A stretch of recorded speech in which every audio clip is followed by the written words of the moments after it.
looking for a 19-year-old Russian Chechnyan named Dzhokhar Zarnov. His older brother, he's 19. His older brother is 20. Dead, pronounced dead at Beth Israel Hospital. How did that happen? A shootout on Dexter Street. Joining us on the AT&T hotline, a friend of the Dennis and Callahan program. Her name is Linda. We'll leave it at that. Good morning, Linda. How are you? John, Jerry, and Kirk with you. Oh, it's been a long night. I'll bet it has. You live on Dexter Street, correct? My boyfriend does, but I was just spending the night. Okay, and tell us what happened. Give us the timeline, what you saw. So at about, it's been a long night, so I'd say anywhere between 11 and 11:30. My boyfriend was fast asleep, but I was up watching the news and the coverage about the MIT police officer, and all of a sudden, I heard very loud noises. I'd never heard a gunshot before, so I wasn't able to immediately identify it. After it kept getting louder and louder and closer, I started to hear explosions, and at that point I realized something was wrong. I woke my boyfriend, who dismissed me for just being, overcautious for, the events of the past week, and it continued to get louder and louder and closer, and I just started screaming because I knew something was wrong. We rushed to the front of the house. It's a two-family house, and into his roommate's room, where we saw the first suspect get hit by a police SUV, and then after he was hit, shot multiple times. Minutes later, an ambulance had arrived, put the suspect into the ambulance, and then off. Within moments, we were surrounded by SWAT, Boston Police, Watertown Police, Cambridge Police, and it's been tough. Watching the neighbors just pulled out of their house at gunpoint by the SWAT. It's been a really long night. All right, take your time. And I know it's been a very difficult evening for you. How many explosions did you hear, Linda? You said, and it also sounded like you said it was almost like a moving gunfight as it got closer and closer to the front door of your house? Correct, yeah. So I heard, I'd say probably two very loud. There may have been three. I heard it in the distance, and, it could, at first I thought, well, maybe fireworks, but, given the time of year and just the situation happening in Boston, I knew that was probably very unlikely. And as I heard it get closer and closer, I just, my gut kicked in, and I knew something was wrong. And of course, when we saw the flashing lights, we knew it was a police officer, and then at that point, it was easy to disseminate, what the scenario was. And did you say that the suspect was hit by a police SUV? In other words, a vehicle hit him first? Correct. Wow. And do you then know if they lived there? Do you know if either of them or both of them lived near you or near your boyfriend? So from what the news reports have been saying, I guess there is some confusion. I guess they do live in the Watertown area, but I guess before they came over to the United States, they lived in Turkey.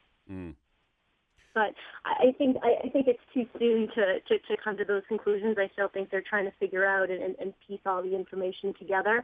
I can also say, from what we saw early this morning, I'd be hard-pressed to think that he was actually pronounced dead at the hospital. I mean, from the injuries that he incurred in the street, I would say he was probably dead when he was put in the ambulance.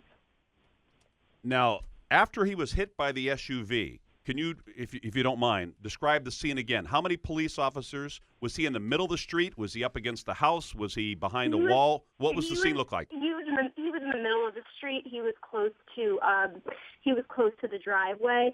At that time, I believe it was just two cruisers. Again, it was all happening so fast. Sure. At the time of the shooting, I believe it was just potentially one or two, but within moments of of the exchange of gunfire, additional cruisers and, state police, they came. Now, Linda, did he have a weapon? Was he firing back with a pistol or some sort of a weapon at the police? Well, so with the gunfire that you hear, and even if you listen to the news, you'll hear, gunfire from, it sounds just from one gun, but towards the end you could hear multiple rounds, which sounds like it's coming from two different weapons. Mm-hmm. Did I see it? I did not see him fire. I just remember him, I just remember seeing him get shot multiple times. Just from what I can remember and from what I can hear, I believe towards the end there was some retaliation on his end, but I didn't personally see it. All right, there's some footage that all of us have seen a number of times of a man lying face down on the pavement in the middle of the street in front of the Bedrosian funeral home. Is this where you are, or was this some other person that has nothing to do with what you've seen? No, this is at the corner of Dexter and Laurel Ave. Dexter and Laurel Ave. Okay. All right, Linda. Well, stay inside. Yeah. He's still. Yeah. One of them is. We've been told by state police that we're not leaving today, so we're just going to bunker down and stay safe and just listen to the local authorities and just try to move on from this tragedy. You haven't heard any gunfire explosions lately, correct? It's been a while. We have not.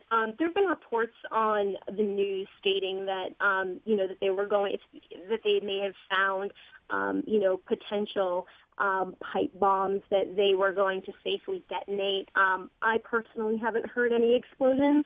I can tell you there are two. There's the Boston bomb squad truck as well as the Boston Police Department Special Forces truck in front. So, they're definitely taking precautions, but I haven't heard anything else detonate. Linda, thank you very much. Stay safe. We really appreciate your eyewitness account of what happened today. A very significant day in Boston, and we appreciate you sharing with us what you saw this morning. Thank you. All right. No, real quick here, John, is that these guys are brothers, and one of them, Jerry, you've probably seen it too, John, on Twitter here. This one guy, apparently, unless it's the biggest coincidence of all time, this Dzhokhar Zarnov, is that right, John? Dzhokhar Zarnov. Was a Cambridge Religion Latin student and got a $2,500 scholarship from Cambridge in 2011. And was a All-state student wrestler. of the month, Dino. A student of the month. An all-state wrestler. A wrestler. 2011. We are going to go to ABC News for an update right now. We will be right back.